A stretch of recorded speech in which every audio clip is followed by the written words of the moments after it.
Еще пару дней назад новогодний утренник в Кремле для маленькой Лизы был лишь картинкой из телевизора. Передать ей приглашение по ту сторону экрана прибыл личный вице-премьер республиканского правительства Илья Семяшкин. Лиза расплывается в улыбке. В этой маленькой девочке, несмотря на врожденный диагноз ДЦП, собраны, кажется, самые положительные эмоции. Здравствуй, Елизавета. Здравствуйте. Как твои дела? Все хорошо. Ты письмо писала? Да. А кому писала?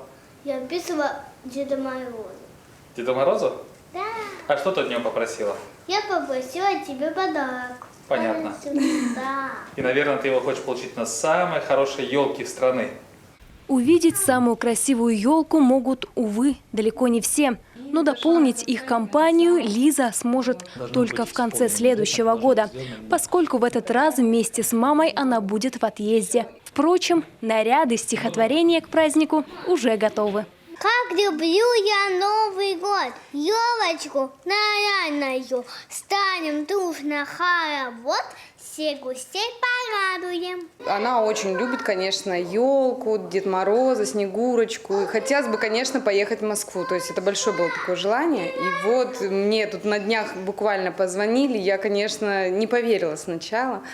Но потом мне еще раз позвонили, и тогда я уже убедилась. Но мне было очень приятно. Я вообще была в таком шоке, если честно, приятном шоке. Сергей Анатольевич всегда сразу нас известил о том, что надо поскорее вручить, обрадовать семью и Елизавету, обрадовать этим подарком, поручил ее поздравить и вручить как можно скорее.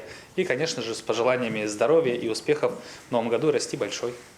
Под Новый год исполнится желание еще 4 человек. У каждого, как и у Лизы, своя особенная история. И скрасить их хоть немного Сергей Гапликов постарается до последнего удара новогодних курантов.